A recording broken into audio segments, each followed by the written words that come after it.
envie de vous emmener en voyage. Dans les profondeurs de votre puissance, car être sur Terre aujourd'hui est un cadeau. C'est une main qui se tend pour réintégrer votre divinité, pour connecter à votre vérité. Tous les miracles sont à notre portée aujourd'hui. La croissance et la conscience sont accessibles maintenant. Shift You, c'est un espace pour les visionnaires qui relie évolution et nature. Merci de votre écoute. Avant de commencer à aller un petit peu en profondeur sur notre sujet du jour, je voulais bien sûr te présenter en quelques mots, même si évidemment tu le feras encore mieux que moi avec tes propres mots. En tout cas, ça fait un moment qu'on se connaît, je dirais 3-4 ans maintenant, quelque chose comme ça. Yes. Et toi, Laurent, alors il y a beaucoup de choses à dire parce que il y a à la fois la médecine quantique, il y a les peuples indigènes d'Amazonie, il y a ta création, toi, il y a la médecine intégrative, la médecine ancestrale, toutes ces choses-là qui sont finalement combinées aujourd'hui, les élixirs floraux, et qui font vraiment ta patte, ta spécialité aujourd'hui. Donc tout ça est très riche. En tout cas, je sais qu'on avait déjà échangé là-dessus, je pense qu'il y a bien 3 ans maintenant. C'était un de mes premiers podcasts avec toi d'ailleurs. Et un des premiers podcasts sur la chaîne. Et on avait parlé de tout ça, mais évidemment, il s'est passé, je pense, énormément de choses. Enfin, c'est pas que je pense, c'est que je sais qu'il s'est passé énormément de choses en 3-4 ans. Tu as beaucoup changé, que tu as beaucoup aussi avancé sur toutes ces méthodes et qu'il y a sans doute beaucoup à dire aussi maintenant par rapport à tout ça. Est-ce que c'est bien d'avoir présenté de cette manière? Il y a beaucoup de choses évidemment à aller creuser. On va en parler aujourd'hui. Comment tu te présentes toi aujourd'hui finalement? Quelles sont tes branches? Quel est ton métier de cœur? Alors, avant de me présenter, c'est vrai qu'on s'est connus en France, on a podcasté en Roumanie, maintenant c'est depuis le Costa Rica et on a été à un moment très proche. Là, actuellement, je suis pas en Colombie, où je vis normalement, où j'ai cofondé Tatoi, qui est un centre de médecine intégrative et un laboratoire de médecine naturelle. Comment est-ce que je définirais mon travail? Je suis au contact des communautés indigènes, communautés ancestrales, leurs savoirs ancestraux, les synergies des plantes médecine. Et en fait, je me suis au fil du temps spécialisé en médecine ancestrale, passionné de médecine intégrative, de médecine quantique. Je suis diplômé en médecine quantique, en kinésiologie. Et en fait, notre travail autour de ces communautés ancestrales, avec leur appui, avec leur aide, c'est de diffuser ces savoirs ancestraux, c'est de les rendre accessibles pour une population occidentale qui a des habitudes de consommation et d'utilisation des plantes totalement différentes à leur culture. Ouais, et c'est assez fou parce que finalement, il y a tout un monde qu'on découvre. Moi, j'ai découvert avec toi vraiment la profondeur et la subtilité de ces élixirs floraux, des plantes qu'on peut utiliser. Et c'est vrai que maintenant, toi, tu es rentrée en Suisse et moi, je suis partie en Amérique centrale, latine, où je vis maintenant au Costa Rica. Finalement, on a fait un petit jeu de passe-passe où toi, tu es revenu sur le continent européen et moi, je suis partie près de cette forêt amazonienne que tu aimes tant et que tu connais très bien. Et c'est vrai qu'il y a quelque chose aussi, bien sûr, dans cet hémisphère, dans ces cultures qui nous rend très, très proches de ces plantes et qui, même tu vois, au Costa Rica, même si c'est assez différent de la Colombie, bien sûr, que je ne connais pas, mais c'est vrai qu'il y a encore, même aujourd'hui, énormément de savoirs ancestraux. Tu vois, tous les jours, on apprend des choses sur les plantes qui sont partout autour de nous, qu'on a même dans notre jardin, des arbres qui sont des arbres qui peuvent vraiment nous guérir, des infusions utilisées d'une telle manière qui peuvent vraiment nous aider. Et tu vois, même si aujourd'hui on est entre la modernité et les savoirs ancestraux, il y a encore des personnes, tu vois, qui connaissent tout ça et qui peuvent vraiment nous les partager. et même de personnes assez jeunes, tu vois. Donc c'est vrai qu'il y a quelque chose qui est là, malgré tout, qui fait partie quand même évidemment de cette partie du monde, on ne peut pas le nier, parce que voilà, toi qui as vécu en Colombie, je sais que c'est évidemment, voilà, c'est un endroit où on peut être connecté à tout ça. Et j'imagine que c'est aussi, voilà, ce qui est intéressant dans ton parcours, c'est que tu puisses ramener tout ça et voilà, en tirer un élixir justement pour pouvoir le ramener sur d'autres continents et élargir encore plus cette connaissance et cette culture-là, en fait. Ouais, tout à fait. Il y a quelque chose de très intéressant dans ce que tu dis, qui est important de prendre conscience et qu'on a, nous, eu la chance d'expérimenter, c'est cette entrée dans une forêt amazonienne, cette entrée dans une forêt préservée depuis des millions d'années, où finalement, on se rend compte qu'une forêt, c'est pas juste la somme d'arbres ou de plantes ou d'éléments, c'est une organisation entre ces arbres et ces plantes. Et on remarque qu'en Europe, par exemple, ces forêts qu'on a sont moins puissantes, ont moins d'énergie, ont moins d'impact quand on rentre à l'intérieur. Ça ne veut pas dire qu'elles ne sont pas vivantes, mais ça veut dire tout simplement qu'il y a beaucoup de forêts qui ont été détruites, soit par la période glaciaire, qui a été relativement récente par rapport aux millions d'années qu'on a en forêt amazonienne, où on se rend compte vraiment qu'il y a une organisation. Chaque arbre a une fonction spécifique de régulateur, de distribution d'eau, etc., de protection, et que finalement, c'est cette interaction entre tous les êtres vivants dans une forêt qui font que la forêt a sa puissance, a son énergie et peut faire grandir un écosystème. Donc, c'est vraiment un écosystème en interrelation avec des plantes qui sont vivantes. Ouais, c'est ça, c'est vraiment cette importance de l'écosystème. Ouais, c'est valable évidemment dans tout organisation vivante sur Terre.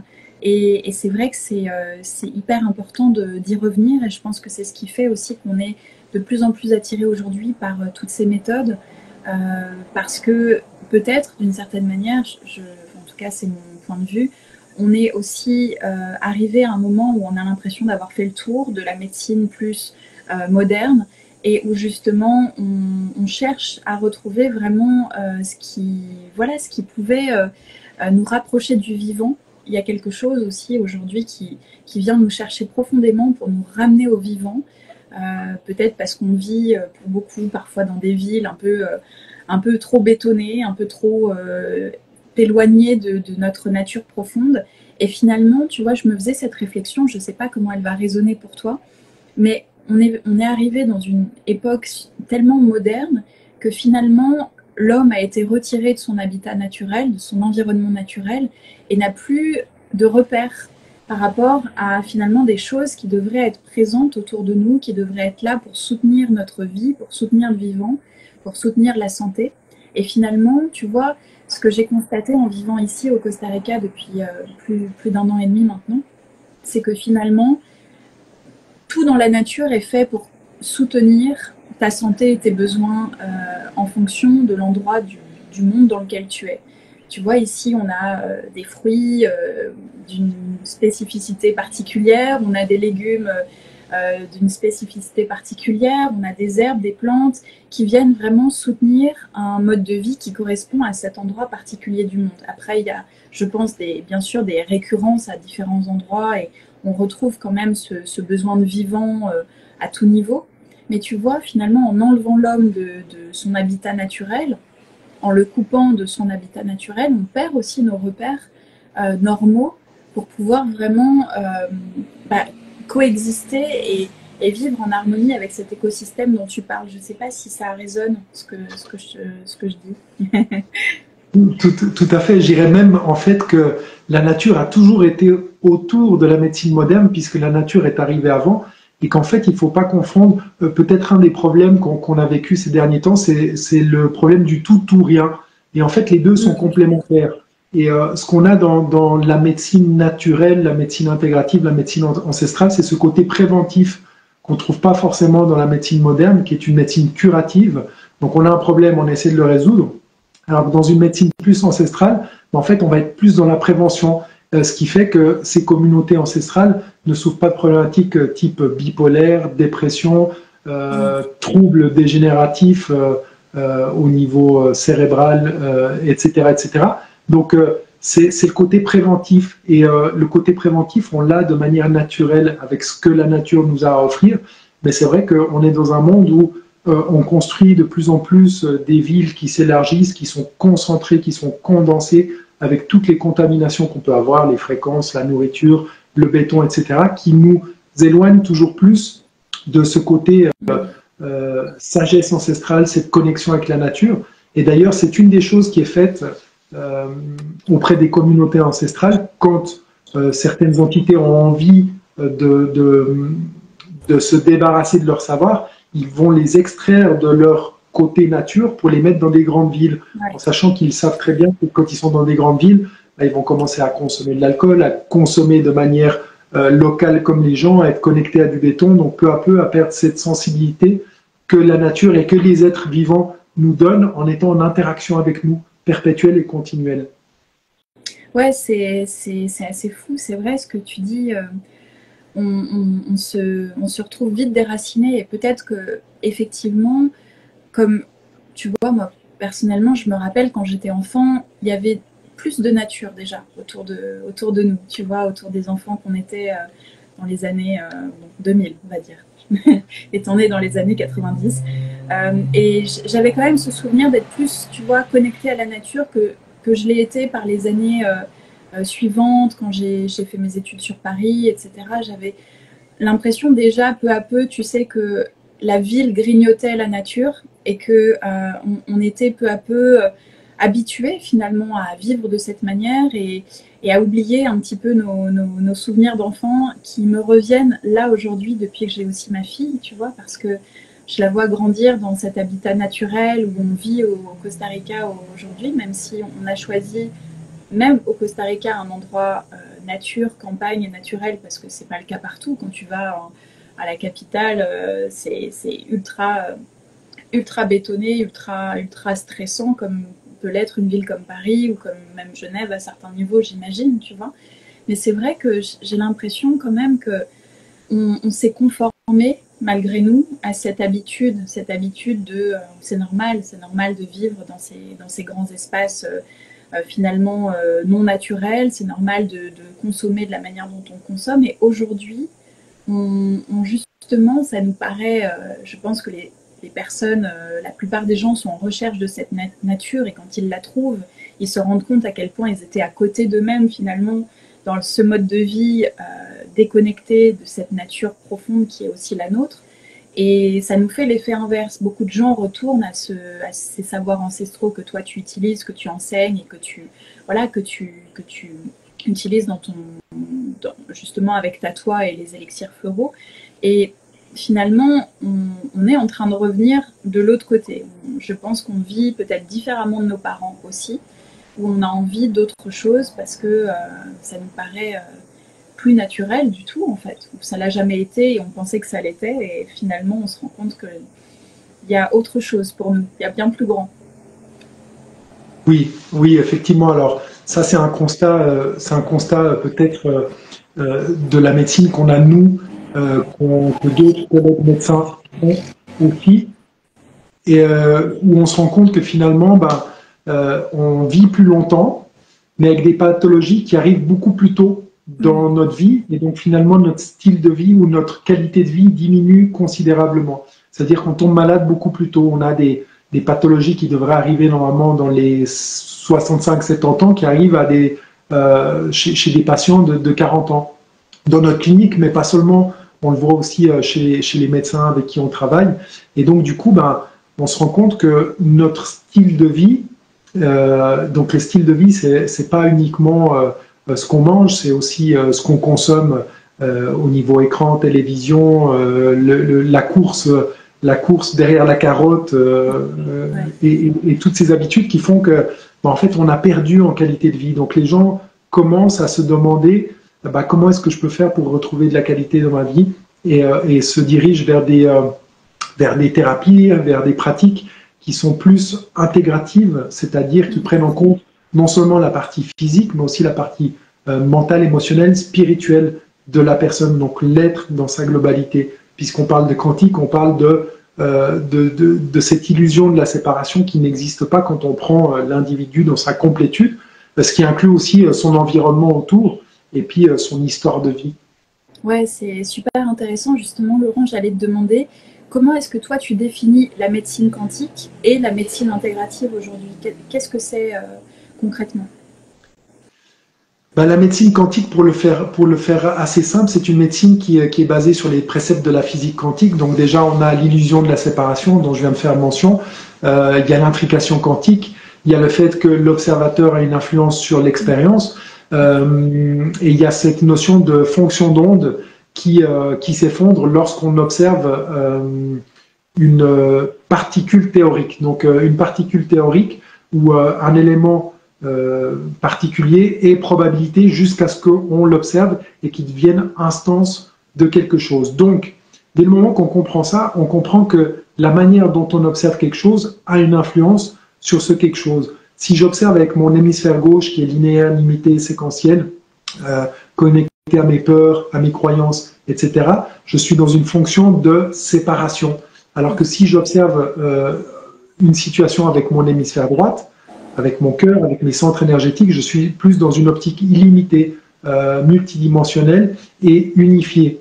Donc la médecine quantique, c'est une médecine qui prend en compte ces notions, ces préceptes, et qui les inclut dans son approche. Ce qui veut dire que finalement, quand on a, admettons, 3 personnes qui viennent avec un eczéma, pour les 3 personnes, ça sera un diagnostic différent et un traitement différent, puisqu'on prend l'individu dans sa globalité et que finalement on l'observe sur toutes ses composantes avec un point de vue qui est global et orienté hémisphère droite. Et comment tu fais la différence entre médecine quantique et médecine intégrative? C'est très complémentaire mais différent, ou tu les vois finalement assez proches? Pour moi, je le vois de manière assez proche. En fait, tout dépend de la personne qui l'applique.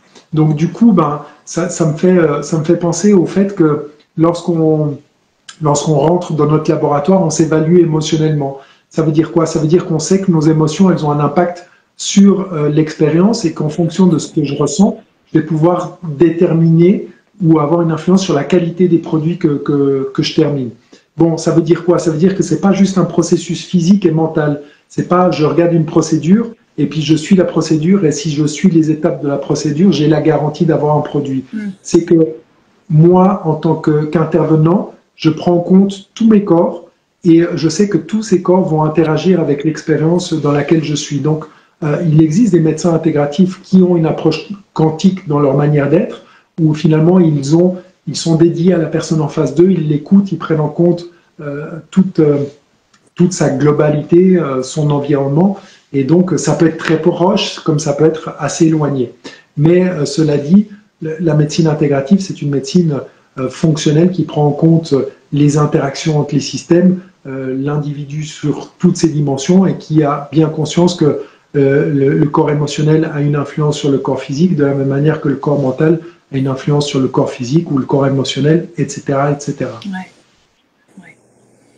Et tu vois comment justement l'avenir de cette médecine quantique dans le monde aujourd'hui, les années qui viennent, comment tu imagines ça? Alors c'est déjà présent. Je l'imagine, finalement, encore une fois, c'est une médecine qui est axée sur l'hémisphère droite principalement. Donc c'est important de comprendre cette notion hémisphère gauche, hémisphère droite, comment ça fonctionne, comment les deux interagissent entre eux. Donc on a un hémisphère gauche qui est le côté rationnel, qui est le côté limité, qui est le côté linéaire, qui est le côté séquentiel, qui se connecte à nos peurs, à nos croyances, à nos programmes, et qui finalement va déterminer notre réalité. Celui qui dirige, on a un hémisphère droite qui est illimité, multidimensionnel. Il n'y a pas de notion de peur, il n'y a pas de notion de programme, tout est possible. Et finalement, c'est le côté créatif, c'est le côté multidimensionnel. On dit que l'hémisphère gauche, il peut traiter 2000 bits d'informations secondes, et que le droit peut traiter 2 millions de bits d'informations secondes. Donc, on voit tout de suite que si on est orienté gauche, rationnel, savoir, théorique, procédure, bah, finalement, on a 1 998 000 bits d'informations secondes qui sont éliminés. Ça veut dire qu'on a un accès à une information qui est totalement réduite et qui ne nous permet pas d'avoir accès à la réalité. D'accord? Dès le moment qu'on arrive à débrancher cet hémisphère gauche, à se connecter plus sur cet hémisphère droite, à ce qu'on a au niveau des ressentis et tout ça, on commence à se connecter à une réalité qui est bien plus ample, qui est bien plus vaste et qui nous permet d'avoir accès à des informations dont on n'avait pas accès de par nos croyances ou nos programmes.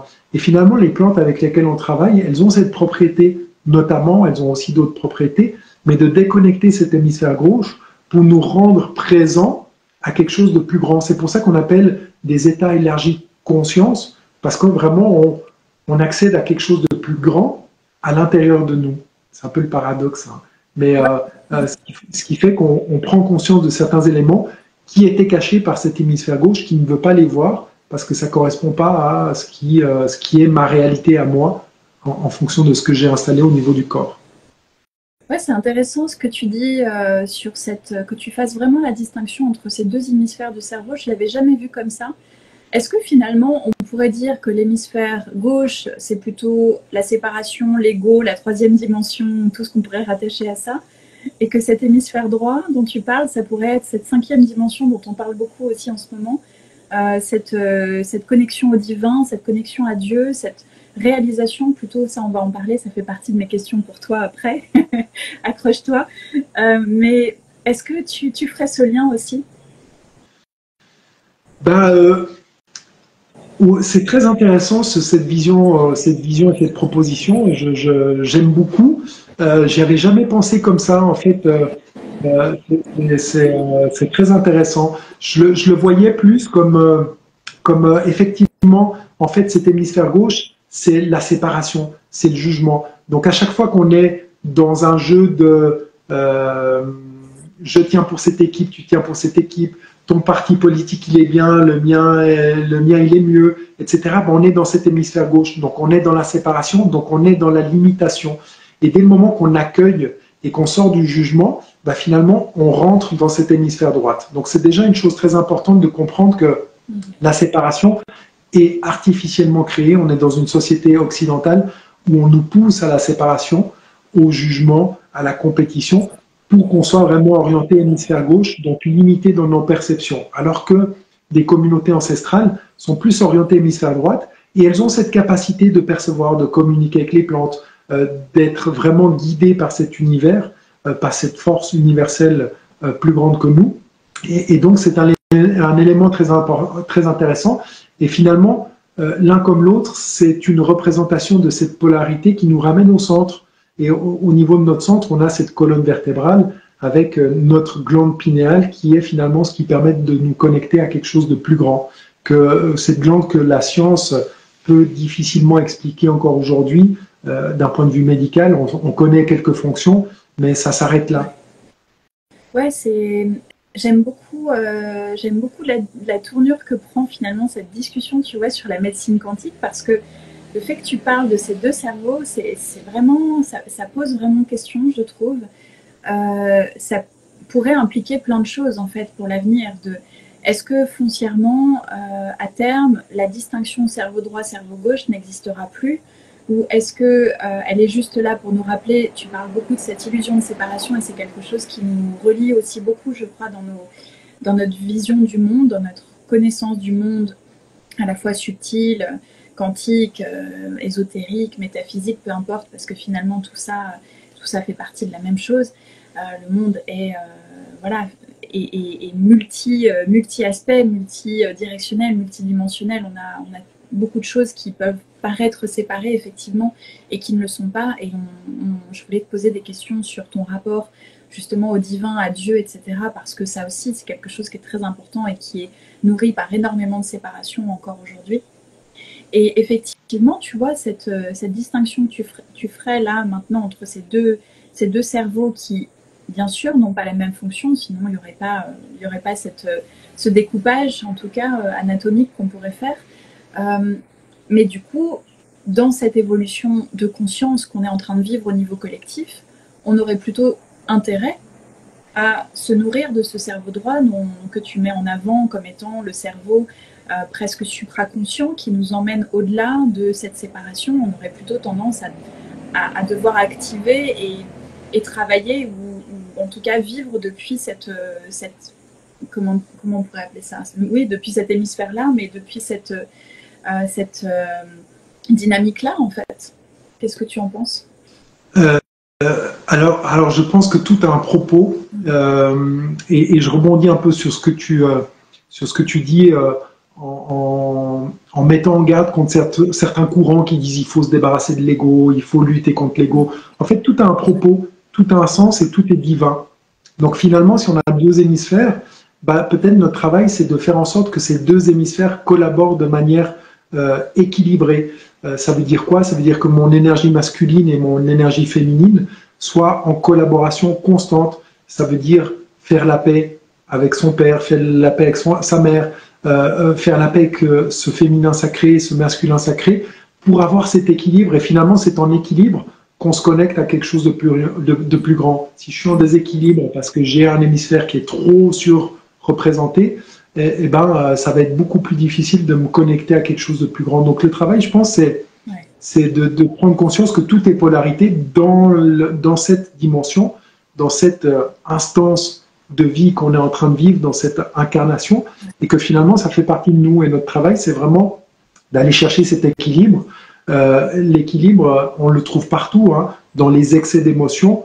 Un excès de joie peut être aussi déséquilibrant qu'un excès de colère, hein. Et finalement, ça ne veut pas dire ne soyez pas joyeux, mais ça veut dire d'être capable d'être balancé et d'être toujours équilibré pour finalement ancrer comme un arbre et être fort dans les tempêtes tout en étant connecté avec ses branches à quelque chose de plus grand.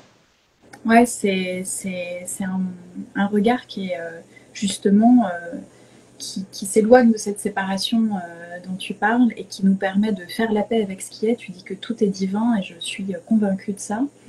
Vraiment, il n'y a absolument aucune erreur et effectivement, c'est ce qui peut être difficile à intégrer aujourd'hui parce qu'on voit tellement de souffrances, tu vois, de blessures, de séparation à différents niveaux en soi et puis dans le collectif, qu'on se dit mais comment tout peut être divin si effectivement il y a aussi ces polarités-là qu'on est en train de vivre. Donc c'est vrai que c'est important, je trouve que tu en parles, que tu remettes voilà, les choses à leur place en rappelant que tout a un sens, tout est absolument parfait dans cette existence et à nous de jouer avec ces déséquilibres pour retrouver notre centre et se remettre en harmonie finalement avec qui nous sommes vraiment fondamentalement.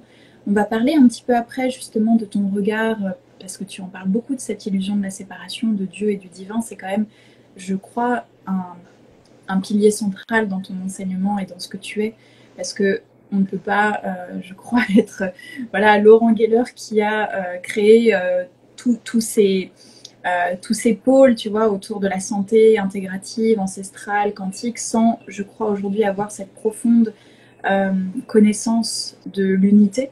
On pourrait aussi appeler le divin l'unité, l'intégration parfaite, la perfection, tous ces mots qui peuvent voilà, représenter ce que nous sommes, en fait, fondamentalement.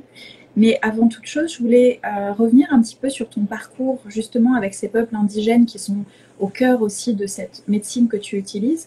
Quelle a été ton histoire et quelle est ton histoire avec ces peuples indigènes d'Amazonie? Comment ça s'est mis en place au départ? Alors, ça s'est mis en place lors d'un voyage que j'ai réalisé en 2014 en Colombie. J'allais visiter des amis avec un ami en commun. Je travaillais à Lausanne dans un centre thérapeutique, donc je recevais des patients. Et j'ai fait un voyage avec un ami argentin, on allait visiter des amis en commun colombiens, et on a visité le pays, je le connaissais déjà, j'avais connu la Colombie en 2007, ça m'avait fasciné, je trouvais merveilleux, les gens étaient super et tout. Par contre, dans ma tête, c'était clair que mon petit lac Léman, mes petites montagnes, jamais je ne quitterais. Et puis, j'ai connu une femme qui est devenue mon épouse, finalement, et avec son frère à l'époque, on a décidé de monter un centre de médecine intégrative. Donc voilà, le projet initial, ça s'est fait avec mon épouse et son frère. Finalement, son frère, après, dans le temps, est parti. Et on a rencontré ces communautés indigènes avec qui on a créé des liens de confiance et d'amitié. Et plus on rencontrait des communautés indigènes, plus on était validé. C'est un travail qui remonte en amont, hein, qui a été initié par le frère de mon épouse. Et dès le moment qu'on commence à échanger avec ces communautés ancestrales, on commence à être reconnu, on commence à être accepté, parce que pour eux, on est quand même et on reste un danger d'infiltration, danger d'extermination. C'est des savoirs ancestraux empiriques qui se passent de bouche à oreille, de génération en génération, pour garantir la sauvegarde des plantes médicinales, de la nature et de ces savoirs précieux et quantiques qu'ils ont, parce que quand on échange avec eux, on se rend compte que la physique quantique, la médecine quantique, ils l'ont dans le sang, ils l'ont comprise, et ils l'expliquent de manière beaucoup plus vulgarisée que ce qu'on pourrait voir dans des vidéos souvent qui n'ont pas accès, dont ils n'ont pas accès. Et donc voilà, au fil du temps, j'ai fait des rencontres merveilleuses, j'ai rencontré des communautés un peu partout dans le pays, et avec cette volonté des communautés, parce que peut-être qu'ils le sentent plus que nous, ce besoin de diffuser ces savoirs, de rendre accessible cette médecine qui permet vraiment de se reconnecter à quelque chose de plus grand à travers cette expansion de la conscience de soi, de cette conscience de l'illimité qu'on peut être, de cette justement connexion globale et totale de l'être humain dans ses fonctions. Et donc voilà, on a construit ce centre de médecine intégrative, ce laboratoire, où finalement on traduit ces savoirs qui sont validés, ces produits sont validés par les communautés. Et tu parles de ce côté unifié à Dieu, ou ce côté unité, ou ce côté global qu'on a tous connu, qu'on connaît tous, qu'on est tous venus expérimenter ici d'une manière différente. Il y a, je crois, Patrick Burensteinès qui le dit si bien. Il dit dans naître, on a une négation non-être, et que finalement, c'est quand on est mort qu'on est. Donc ça veut dire, en gros, que quand on est mort, on redevient unité, on se reconnecte à ce tout, et finalement, c'est dans ce monde-là où on n'est pas que nous expérimentons la séparation. Ouais. Je suis tombée sur une phrase, en fait, que tu as partagée, je ne sais plus, parce que en tant que bonne journaliste, même si je te connais aussi, voilà, de manière un peu plus personnelle, je suis quand même allée voir, tu vois, sur tes différents réseaux, et j'ai vu qu'il y avait une phrase que tu avais partagée, qui est revenue plusieurs fois. Je vais dire cette phrase pour que tout le monde puisse l'entendre. C'est Dieu a créé l'illusion de la séparation afin de s'expérimenter sous toutes ses facettes. Dans chaque expérience, j'ai donc l'opportunité de comprendre une facette du tout. C'est juste. Exactement ce que tu dis là. C'est effectivement hyper intéressant. Tu vois que tu mettes ça en avant, je trouve, dans cette approche de la santé intégrative, de la médecine intégrative et quantique. Oui, alors c'est quelque chose qui, par exemple, si je peux me permettre de donner un exemple, quand j'étais chez les Arhuaco, qui sont les frères des Kogi, donc c'est le nord de la Colombie, Sierra Nevada, qui est considéré comme le cœur de l'humanité par ces communautés indigènes, qui ont un savoir juste extraordinaire. Quand je m'assieds avec William Seina Winka, qui est un des leaders de la communauté indigène, il me dit, tu vois, il me prend une feuille, je donne souvent cet exemple parce que pour moi il a été très marquant, il prend une feuille d'un arbre, il fait un twist dessus, il la connecte, puis il me dit, tu vois, ça c'est nous. Quand il y a un problème à l'extérieur, on va tout de suite regarder à l'intérieur qu'est-ce qu'il y a en résonance en nous qui peut être transformé. Donc on ne s'occupe pas de l'extérieur. Et donc finalement, je vais à l'intérieur, je travaille à l'intérieur, je corrige, je regarde, passé, présent, futur, est-ce qu'il y a des événements qui ont impacté ma vie, je corrige, je retourne à l'extérieur. Si à l'extérieur, cette problématique est toujours présente, c'est que je n'ai pas suffisamment bossé sur moi, me commentait William. Donc je retourne à l'intérieur, je travaille, j'épure, je continue mon boulot, et finalement je retourne à l'extérieur pour voir si ça a disparu. Si ça a disparu, mon cher Laurent, que me disait William, alors il ne disait pas mon cher Laurent, c'est compliqué pour eux, J'ai eu mon nom indigène d'ailleurs, j'ai été baptisé en 2022 par cette communauté. Il me dit, bah, en fait, le problème était déjà résolu. C'est juste Dieu qui est venu te présenter une opportunité de travailler quelque chose à l'intérieur de toi. Donc là, on retrouve cette notion de facette de ce qu'on voit à l'extérieur. C'est une facette de moi à l'intérieur, de quelque chose que j'ai à travailler, que j'ai à transformer. Donc il voit ça de cette manière. Je trouve ça très intéressant et très quantique. Et ils vont même plus loin parce que William me disait, bah, tu vois, de la même manière, quand j'ai un problème à l'intérieur, imaginons de l'hypertension, une problématique au niveau artériel, etc., ben, je vais tout de suite regarder à l'extérieur s'il y a un problème au niveau de mes rivières. Il y a peut-être un animal mort, il y a peut-être des rivières contaminées, ce qui veut dire que ça met en péril les communautés qui sont en aval. Et donc, mon travail, c'est d'aller nettoyer ces eaux et nettoyer ces rivières. Donc, je suis constamment en interaction intérieure et extérieure avec l'écosystème parce que je suis la nature et la nature est moi. Donc, c'est ce côté multidimensionnel et multifacette de cette phrase que tu as mentionnée. Ouais. Qu'est-ce que tu as vécu, toi, comme expérience peut-être transcendantale avec les plantes, la nature, ces peuples indigènes d'Amazonie? Est-ce qu'il y a quelques expériences que tu pourrais relater?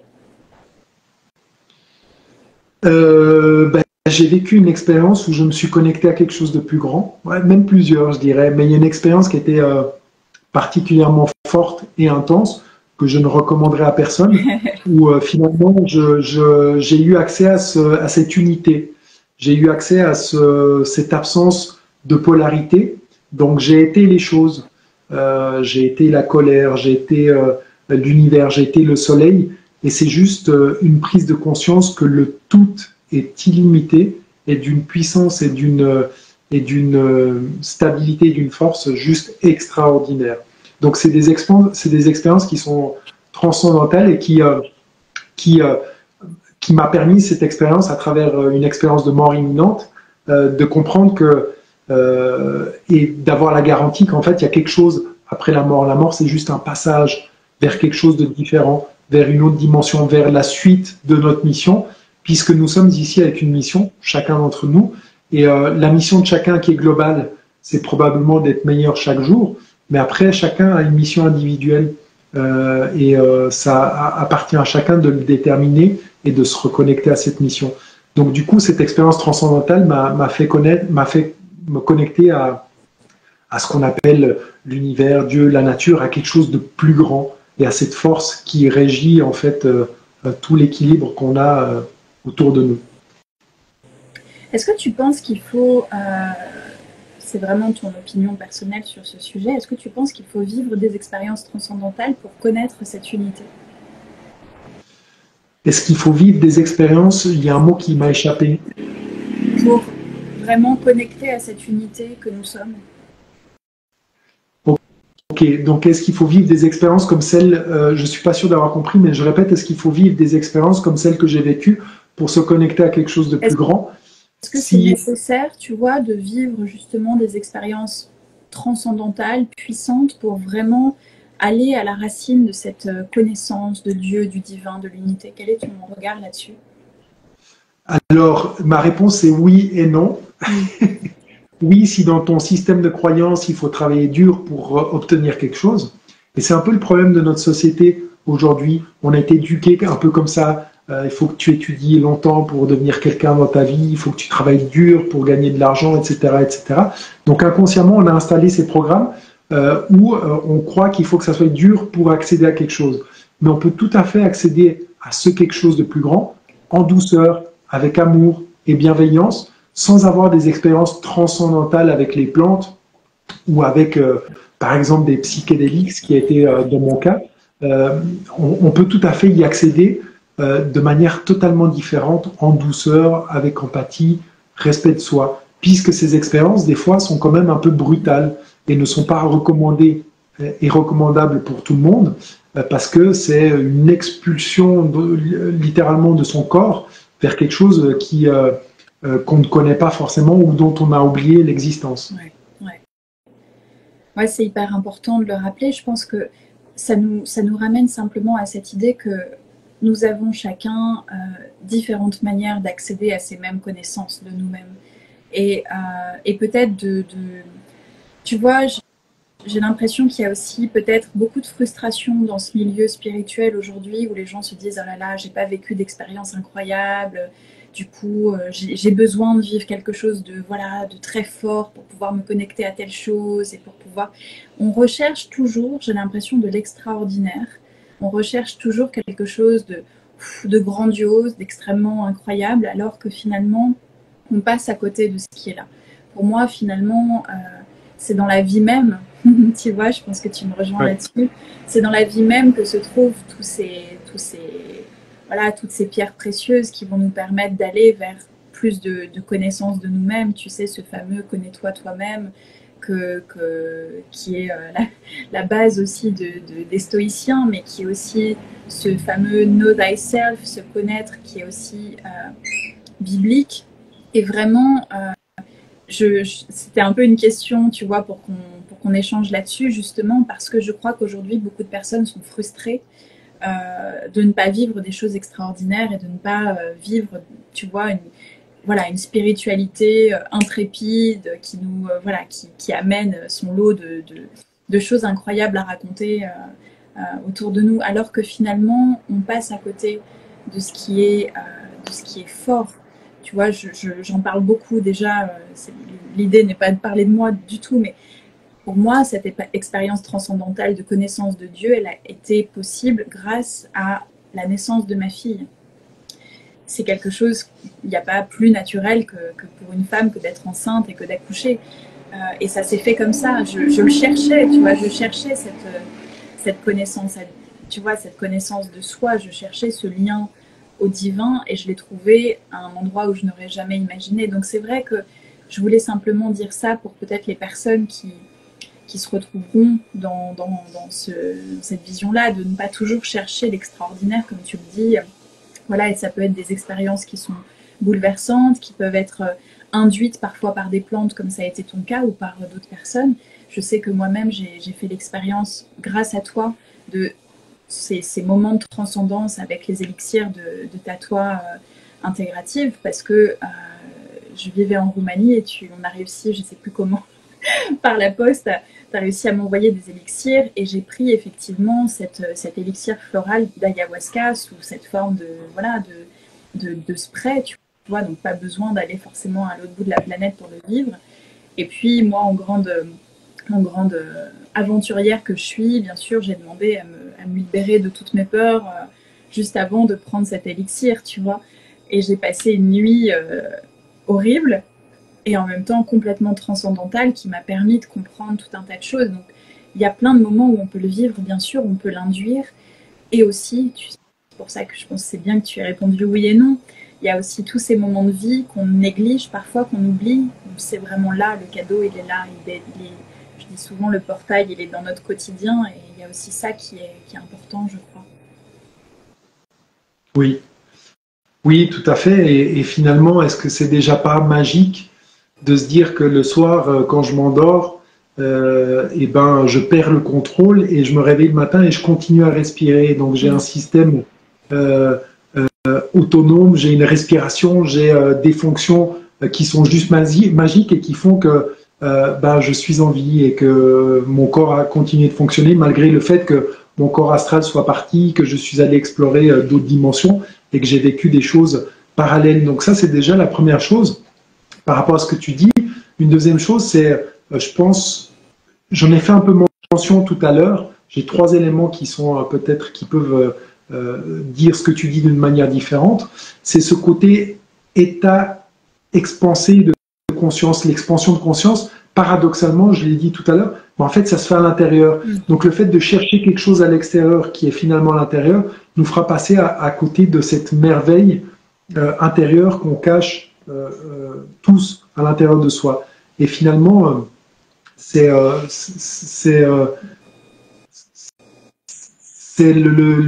la même problématique qu'on peut observer dans ces courants d'abondance qui t'enseignent comment attirer l'abondance dans ta vie.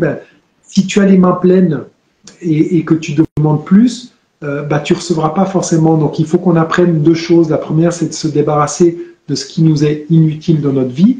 Et la deuxième, c'est d'être reconnaissant de ce qu'on a déjà. Donc c'est d'apprendre à remercier pour cet air frais que j'ai à l'extérieur, pour cette respiration automatique qui me permet de me nourrir en prana, en oxygène, en énergie, pour ce soleil qui permet de faire en sorte que ma peau se nourrisse suffisamment en vitamine D et évite que je développe des cancers, etc., etc. Donc c'est d'être plus dans la gratitude de ce que j'ai déjà pour permettre à quelque chose de nouveau de se manifester. Mais effectivement, si on se manque de respect, si on se dit j'aime pas ce corps, j'aime pas cette attitude, j'aime pas comment je fonctionne, et puis que finalement on essaie toujours de chercher quelque chose en plus de ce qu'on a, on peut passer à côté de cette merveille et de cette étincelle divine qui se trouve à l'intérieur de nous. Ouais.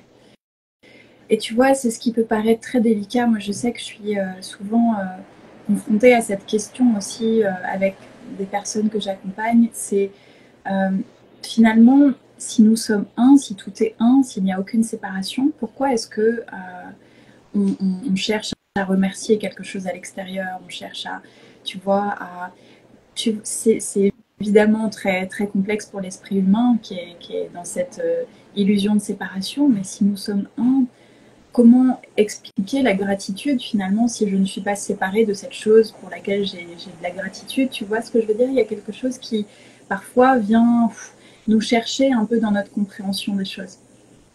Oui, alors j'ai mis une hypothèse, hein. Cette gratitude, elle est simplement là pour prendre conscience que rien ne nous est dû et que finalement je remercie une facette de moi que j'observe à l'extérieur. Donc c'est en fait reconnaître et valider une partie de moi par rapport à son fonctionnement et ce que je souhaite voir à l'intérieur.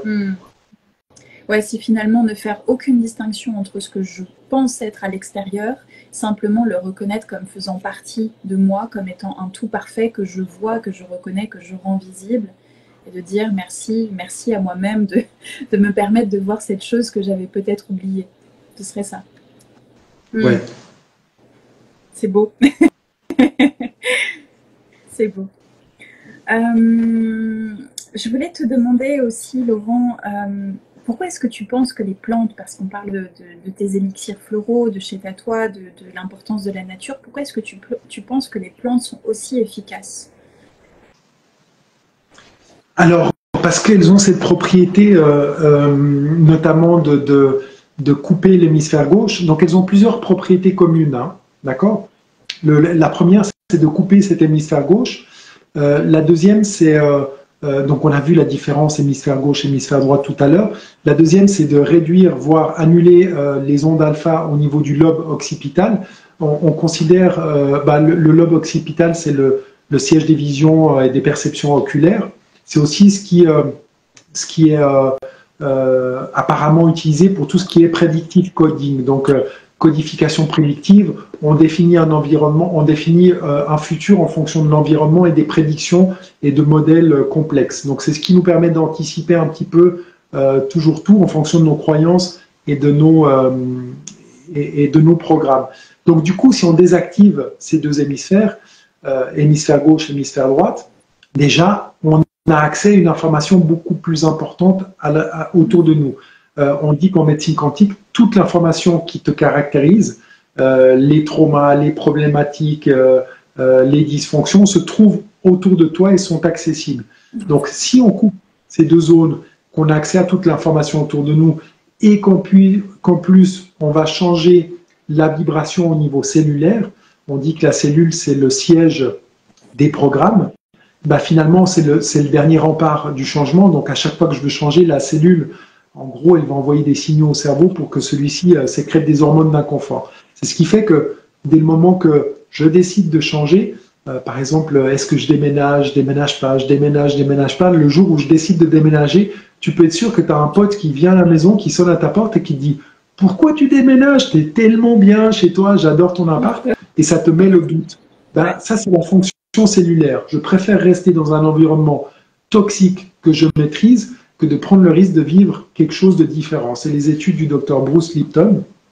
Bref, donc dès le moment que je désactive ces filtres qui m'empêchent de voir la réalité, que je vais reprogrammer mes cellules. En reprogrammant mes cellules, je change de vibration. En changeant de vibration, ce qui est cristallisé et accroché se libère. Et en montant en vibration, forcément, je me connecte à une information qui est totalement différente. Donc c'est le principe de l'allégorie de la caverne. Je suis dans ma caverne à l'intérieur, je vois cette obscurité, je me retourne, je vois cette lumière, j'ai le choix d'aller vers cette lumière ou de rester dans ma caverne. C'est aussi, je donne toujours l'exemple du poste de radio. S'il y a une musique qui ne me plaît pas, finalement, tant que je ne tourne pas le bouton, je vais continuer à être connecté à cette fréquence. Et donc, en tournant le bouton, je vais me connecter à une autre fréquence et je vais pouvoir attirer dans mon champ d'expérience une autre situation de vie. Donc, je désactive mes hémisphères, je monte en vibration, forcément, je me connecte à quelque chose de nouveau qui me fait sortir, certes, de ma zone de confort, mais qui me permet d'expérimenter quelque chose avec de nouveaux yeux et une expérience différente qui, forcément, s'il y a une montée de vibration, sera mieux pour moi. Ouais. C'est hyper puissant en fait. Yes, je pourrais pas dire le contraire, je suis pas objectif, mais c'est pas moi qui le dis. Hein. Je veux dire, c'est même pas une question de dire, c'est une question d'habitude ancestrale. Ça fait des milliers et des milliers d'années que ces peuples utilisent ces plantes, et je dis toujours quand je me rends chez les Kofanes qui se trouvent au sud de la Colombie et qui me voient arriver. Ils rigolent et ils s'esclaffent en me voyant arriver, en disant tiens, voilà le grand blond, dépressif et bipolaire. Et puis pour eux, c'est très drôle parce qu'en fait, ils ont cette connaissance de la nature qui est juste extraordinaire, cette capacité à utiliser chaque plante et les mettre en synergie pour prévenir des états de santé et pour garantir qu'ils vivent longtemps et de manière qualitative. Quand on voit ces grands leaders, Laureano qui était leader Shona qui est parti à 108 ans, le Taita Cherubin qui est parti à 113 ans, qui vivent dans des environnements précaires et qui ont vécu, mais encore, ça me surprend toujours de voir encore une fois le Taita Laureano qui avait 108 ans, qui devait faire de faux documents d'identité pour pouvoir voyager en Europe en avion, qui se déplaçait de Bogota à Cali pour se rendre à notre clinique en avion puis en bus tout seul. À 108 ans, c'est juste extraordinaire. Et donc, ces savoirs ancestraux, cette connaissance des plantes, cette interaction avec la nature, et c'est pas seulement la consommation des plantes, c'est aussi se rendre compte que dans chaque être vivant, il y a un être, justement, et que finalement, en étant en interaction avec ces êtres, on peut obtenir des réponses, et on peut aussi obtenir des changements vibratoires qu'on expérimente tous quand on se rend dans une forêt, par exemple, et qu'on ressort de cette forêt complètement transformé au niveau de son énergie et de ses pensées. Ouais, c'est marrant que tu parles de ça parce que je me rappelle que c'est peut-être l'une des premières choses que tu m'avais dites quand quand on avait commencé à parler autour de ces élixirs et de cette importance de voir les plantes comme des êtres, de cette importance de communiquer avec la plante, de communiquer avec tout. On pourrait parler du cacao, communiquer avec le cacao, avec les élixirs, avec l'arbre qui est en face de nous, bien sûr. Et finalement, d'être dans cette communication qui semble extérieure, encore une fois, qui semble séparée pour nous rappeler que nous sommes cette unité absolue, encore parfaite, et de temporairement, je le vois comme ça, temporairement se dissocier pour voir quelque chose à l'extérieur, intégrer un être, autre chose, et se rappeler que tout ça a déjà été, tout ça fait déjà partie de nous et a toujours été en nous. Et finalement, c'est une danse, tu vois, c'est une danse entre oublier et se souvenir, j'ai l'impression, tu vois, c'est souvent ça. Oublier que nous sommes cette intégralité, puis se souvenir en se rapprochant de nouveau de la nature. Comment tu verrais, toi, justement, les prochaines années, l'évolution de notre société par rapport à la santé, que ce soit la santé intégrative, mais ça inclut la santé spirituelle, la santé physique, la santé mentale. Comment tu vois l'avenir de notre santé ? L'avenir de notre santé passe pour moi par ces savoirs ancestraux, le fait de prendre soin de son âme, de sa partie spirituelle, parce que finalement, quand on parle d'alchimie, hein. On a l'esprit qui est le mercure, on a l'âme qui est le soufre et on a le sel qui est le corps. Et on dit que l'âme, finalement, ce soufre, c'est la souffrance. Et si on prend soin de cette souffrance qui se manifeste par les émotions qu'on vit et qu'on n'arrive pas à transcender, eh ben, notre âme devient beaucoup plus légère et peut passer à un niveau différent, supérieur, peut continuer sa mission. Donc je pense que la médecine du futur, et d'ailleurs on le voit aujourd'hui dans des cursus universitaires en Suisse où il est question dans des facultés de médecine d'amener la partie spirituelle, d'éduquer ou d'enseigner la spiritualité aux futurs médecins pour qu'ils aient cette compréhension élargie de quelque chose de plus grand afin d'accompagner leurs patients dans ce chemin. Donc pour moi, la santé demain, on est en train de se diriger vers l'intelligence artificielle, on est en train de réduire énormément tout ce qui est interaction humaine avec le patient, avec des séances qui sont super courtes. Pour moi, la médecine, c'est pas ça. La médecine, c'est prendre soin de l'intégralité de la personne. Donc, quand moi, je suis en relation avec quelqu'un, je l'embrasse avec tous mes corps, avec mon cœur, avec mes émotions, avec mon mental, avec ma présence. Et je l'écoute. Et pour écouter quelqu'un et pour comprendre quelqu'un, c'est pas en 10 minutes, ni en 15 minutes, ni en une demi-heure qu'on peut le faire. C'est d'avoir vraiment une interaction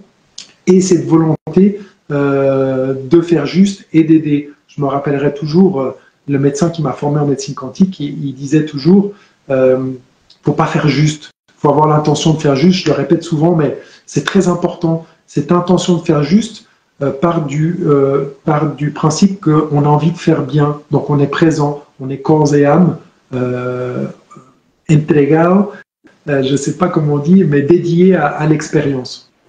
Ouais. Merci beaucoup, Laurent. C'est très enrichissant de parler avec toi à chaque fois. Merci à toi, Armelle.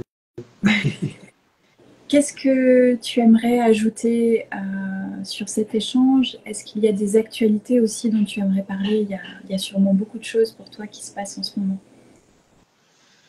Alors, actualité, il y a un congrès, du 9 au 14 octobre, sauf erreur, à Paris. C'est le congrès des États amplifiés de conscience. Sauf erreur. Et donc c'est en ligne, c'est disponible. Ça se trouve sur ma page, ça se trouvera en publicité. Sinon, qu'est-ce que j'ai envie de dire? Peut-être qu'on a parlé de choses qui peuvent paraître complexes ou inaccessibles, ou peut-être pas. Mais ce que j'aime bien à dire, c'est que finalement, les plantes, la nature a cette intelligence universelle que nous avons peut-être un peu perdu ou oublié, mais qui est présente en nous. Et donc une manière de se reconnecter à cette intelligence universelle, c'est de se connecter à la nature.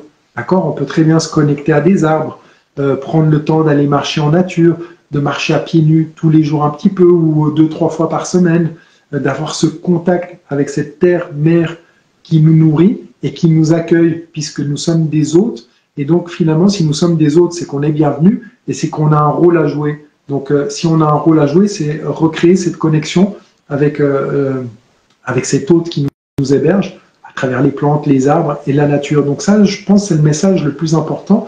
Ne pas chercher compliqué, ne pas chercher des choses inatteignables, mais de faire des choses simples, le retour aux sources, le retour aux basiques. Ouais, c'est très, très juste. Ça remet les pendules à l'heure. À quelle heure chez toi? 13h06 chez moi. Ah, okay. Merci infiniment, Laurent. Merci beaucoup pour cet échange. Je rappelle peut-être pour les personnes qui ne te connaissent pas, tu as créé Tatoi Intégrative, Tatoi Médecine, Intégrative Médecine, pardon. Tu es le cofondateur et directeur exécutif de Tatoi Intégrative Médecine. Et tu travailles avec les élixirs floraux, notamment avec la connaissance justement de ces peuples indigènes d'Amazonie. Tu es voilà, au cœur de la médecine quantique, médecine intégrative. Et j'encourage vraiment toutes les personnes qui sont attirées par ton travail à venir te voir, échanger avec toi, parce que tu es plein de ressources. Et c'est toujours un bonheur d'échanger, de parler, de t'entendre sur tous ces sujets. Et puis je rappelle aussi pour toutes les personnes qui soit sont arrivées un petit peu tardivement sur cet épisode qui est en live, que ce live sera aussi sous forme de podcast à réécouter sur toutes les plateformes, sur YouTube, sur le podcast qui s'appelle Shift You, qui est le podcast sur lequel je t'ai invité, Laurent. Tu avais été encore une fois un des premiers podcasts et un des premiers épisodes sur cette plateforme. Et il sera donc en ligne, en réécoute sur toutes les plateformes habituelles d'écoute de podcast et sur YouTube, sur ma chaîne YouTube. Que dire de plus? Merci infiniment encore. Merci beaucoup Armelle. Ça a été un grand plaisir d'être présent. Merci à toutes les personnes qui nous ont écoutés. Merci de cette opportunité de pouvoir diffuser ces savoirs ancestraux. Je suis vraiment plein de gratitude. Je te remercie infiniment. Merci beaucoup. Merci à tous pour votre écoute et puis à très bientôt, Laurent. À bientôt Armelle. Bye bye.